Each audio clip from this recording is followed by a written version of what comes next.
Why do bad things happen to good people? Why do the kind, the gentle, the giving face betrayal, loss, disease, heartbreak, and death? Why does the world punish the very hearts that try to make it better? It feels cruel, arbitrary, like some divine oversight, like goodness is met with silence instead of reward. We want life to make sense. We want justice to be immediate. We want a universe that plays by the rules of fairness we were taught. But what if this question isn't meant to be answered with logic, but understood with soul?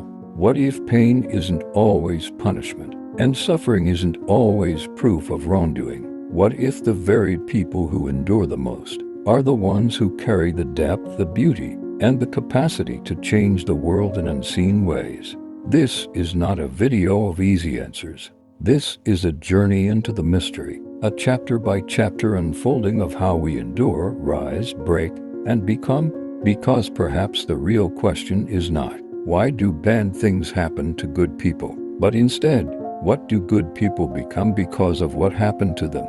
We enter life quietly agreeing to a story no one writes down, a contract of cause and effect, of fairness and moral order. Be kind and kindness will return. Do good and life will protect you. Love purely and you will not be abandoned. It is a beautiful story, but it is also a fragile one, because sooner or later, reality cracks the page. A good man gives everything he has to others, and dies alone. A selfless woman is faithful in love, and still betrayed. A child, full of light, is taken too soon, and the world offers no reason why. We are left staring into the dark, asking a question the soul is not built to carry. What did I do to deserve this? But maybe the real sorrow isn't that bad things happen. Maybe it's that we thought goodness was a shield, that we believed virtue was currency, that the universe kept a scorecard, and in that belief, we set ourselves up for the kind of heartbreak that leaves us not only wounded, but disoriented. The truth is, life does not always mirror your goodness. The sun rises on the wicked, the rain falls on the righteous, and the universe, vast, mysterious, sacred, moves beyond the logic of human fairness. But this is not to say that goodness is meaningless, only that its meaning isn't measured by comfort. Its power lies elsewhere. If the world does not reward goodness with ease, what then is the purpose of being good? This is where the deeper current begins, the current you only find after heartbreak, betrayal, illness, grief, after the soft illusions of control are stripped away. The mystics speak of suffering, not as punishment, but as purification, the fire that removes what is false, the wound that opens the soul, the collapse that makes space for the sacred. In the book of Job, a righteous man loses everything: family, health, wealth, not because of sin, but because his story became part of a cosmic dialogue beyond his understanding. And in the end, he is not given a reason. He is given presence, a whisper from the whirlwind, a deeper encounter with the divine.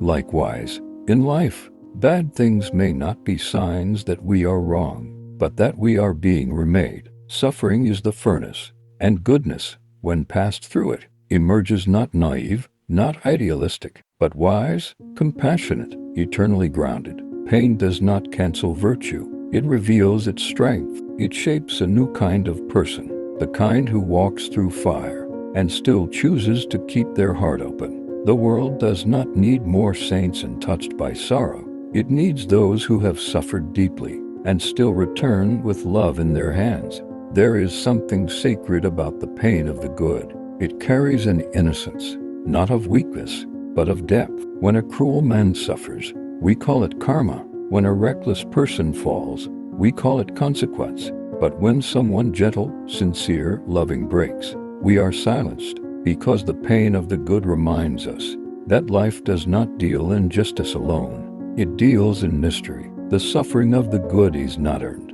It is not always logical, and maybe that is the point, because it forces us to wrestle with questions that break the surface of our simple beliefs.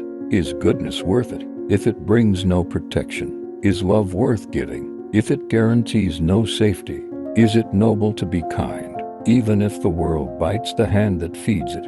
These are the questions that mature the soul, not the ones with answers, but the ones that demand presence, that demand courage and surrender, and an understanding that life is not a system to master, but a mystery to enter. And in that space of not knowing, we begin to awaken. We must be honest about something. Part of us does good not only because it's right, but because we hope it will keep us safe. We help others because we want to be helped. We forgive because we hope to be forgiven. We are kind because we want life to be kind in return. There is nothing wrong with this. It's human. But life, in its ruthless love, will often strip away even our purest expectations, until all that remains is truth. And the truth is, goodness is not a transaction. It is not a formula. It is a flame. You do not love in order to be loved back. You love because love is what remains. When everything else is taken, you do not stay kind to earn peace. You stay kind because kindness becomes who you are. After the storm tears through your home, this is the hollowing, the painful unraveling of the belief that goodness equals ease. But what is hollowed can also be filled, and slowly we begin to understand. We weren't made to be saints in exchange for safety. We were made to carry light into places where it seems to have gone out. And that light does not always save us from pain, but it makes us instruments of something far greater. When pain hits, the first question is always, why? Why me? Why now? Why this? But pain rarely gives us clean answers. Instead, it offers silence. And in that silence, something ancient stirs. The shift from why to what now. We can't explain suffering by saying that people deserve what they get. We can only say that suffering is real, and our response to it matters more than its cause. Harold S. Kushner, When Bad Things Happen to Good People.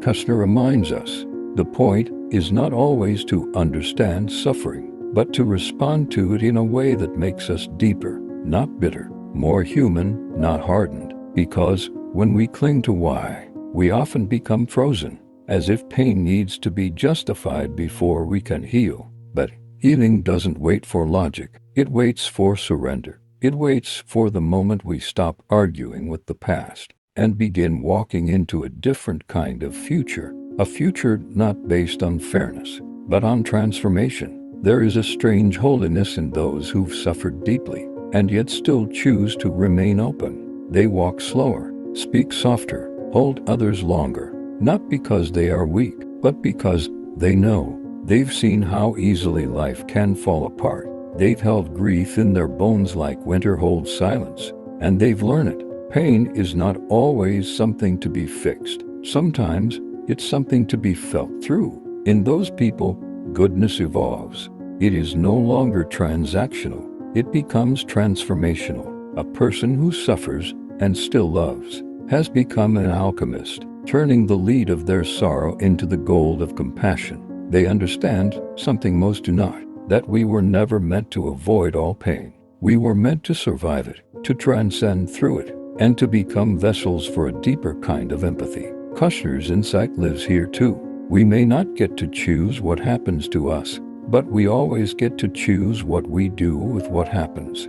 And that choice, in the quiet moments, in the middle of grief, is what makes a human soul radiant. Some wounds never heal the way we hope. Some prayers are met with silence, and still we live. There is a quiet kind of heroism in that, not the kind that gets applause, but the kind that simply gets up again, that makes tea for someone else while bleeding inside, that smiles at a stranger when no one smiled at them, that keeps showing up, not because they believe everything will be okay, but because they've decided to carry light anyway. We often imagine strength as power, but maybe true strength is restraint, the restraint to not become cruel, even when life has been cruel to you. As Viktor Frankl once wrote, everything can be taken from a man but one thing, the last of the human freedoms, to choose one's attitude in any given set of circumstances, to choose one's own way. This is the sacred choice,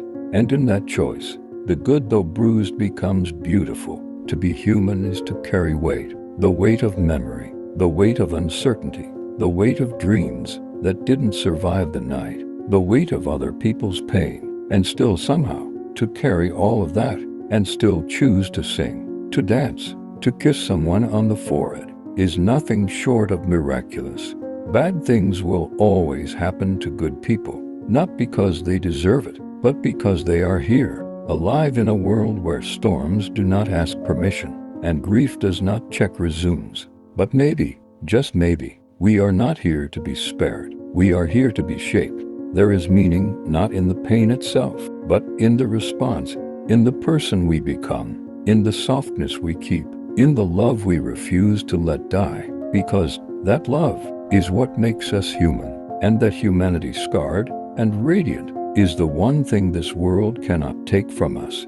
Pain will visit us all, some of us early, some of us often, and some of us without warning. But what separates the wounded from the wise is what we do with that pain. Man's Search for Meaning by Viktor Frankl. Frankl teaches us that meaning is not something we find in perfect conditions. It is something we create despite them. When we are no longer able to change a situation, we are challenged to change ourselves. Your suffering doesn't need to make sense to have value. It just needs to shape your response. Even when the world is unfair, you still get to choose. Will you be bitter or better, closed or open? Will you let the pain rot you or refine you? Kushner reminds us that we don't need perfect answers. We need presence and the courage to say, I may not understand this, but I will not let it define me. The question we should be asking is not, why did this happen to me? But now that this has happened, what am I going to do about it? Let the storm strip you, let it hollow you, but don't let it harden you. These two spiritual giants, both familiar with grief and exile, teach us that joy is not the absence of pain, but the defiant presence of grace in the midst of it. Suffering is inevitable, but how we respond to it determines whether it becomes destructive or transformative. You can hurt and still heal. You can lose and still love. You can fall and still rise. To those who are hurting, but still choose kindness. To those who have been broken, but still believe in love. To those who ask why in the dark, but keep walking toward the light. You are the soul of this world. Let your pain become your poetry. Let your grief become your wisdom. Let your scar become the doorway others walk through into their own healing. And when life breaks you, don't run from the pieces. Sit with them, name them, and then rebuild from them. If this spoke to your heart, if you've ever sat with unanswered pain, share this video with someone who needs light in their darkness. Subscribe for more deep, healing reflections. Comment below, what's one thing pain has taught you? Let's grow stronger together, not by avoiding life's questions, but by walking through them, hand in hand.